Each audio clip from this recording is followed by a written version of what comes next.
Bueno, lo primero que hay que entender, digamos, la economía argentina está sufriendo o atravesando una transformación muy importante que tiene que ver con el intento de estabilización que empezó en diciembre de 2023. Ese proceso, en términos de actividades, es un proceso muy heterogéneo. Hay sectores que están bien, otros más o menos, otros que están atravesando una salida mucho más lenta. Entonces, claramente, lo primero que hay que entender es cómo está afectada o cómo convive mi actividad en todo este proceso. Tema número uno, entender si hay daños transitorios o permanentes, porque claramente hay una contracción en el inicio de todo esto de la actividad que es muy heterogéneo a nivel sectorial, pero después empieza a haber procesos de recuperación que son sumamente desparejos. Entonces ahí de vuelta, digamos, no es lo mismo alguien que está en el sector agropecuario, que está en el sector comercial, que está en el sector industrial, que está en el sector de servicios, vive realidades muy diferentes.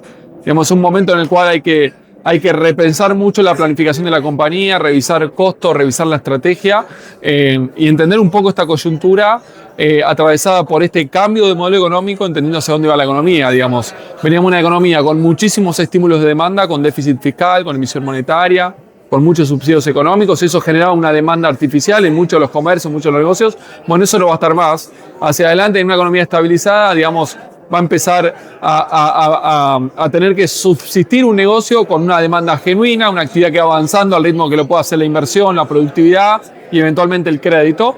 Con lo cual, de vuelta, hay que hacer un análisis bien sectorizado del negocio, del sector en el que está uno para entender cuáles son las posibilidades de esa empresa en el mediano plazo en el marco de todo este proceso. Más que recalibrar, lo que hay que ir recalibrando son partes de un programa económico. Digamos, el programa tiene un componente fiscal, un componente financiero, un componente monetario, un componente cambiario. Digamos, el programa muestra importantes avances en algunas patas. Por ejemplo, se ha cerrado el déficit fiscal, se ha reducido la emisión monetaria, se ha ido sosteniendo la parte financiera, pero también hay cosas que seguir trabajando, como es el Banco Central, el esquema monetario, el esquema cambiario, digamos. Obviamente que todo eso determina, digamos, lo que en los economistas llamamos un sendero de nominalidad, que básicamente son los precios relativos de la economía, es la inflación, los precios de los bienes, de los servicios, de los salarios, de los servicios públicos, digamos, y en ese esquema hay que pensar, digamos, la economía hoy, así como en términos de actividad hay sectores y empresas que viven una baja en su volumen de negocio, bueno, también hay mucho sinceramiento de precios relativos, por ende mucho sinceramiento de márgenes de las compañías. Digamos, márgenes que antes tenían, que en esta nueva realidad ya no van a estar más. Entonces hay que pensar el modelo de negocio en función, digamos, de esta nueva realidad.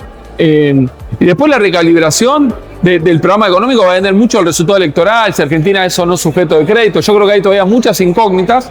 Digamos, yo creo que hay temas a revisar y corregir del programa económico, pero van a quedar supeditados al resultado de las elecciones y a qué pasa con el mercado y con el Frente Financiero de Argentina, si Argentina va a ser sujeto de crédito o no. Muchísimas gracias. Bueno.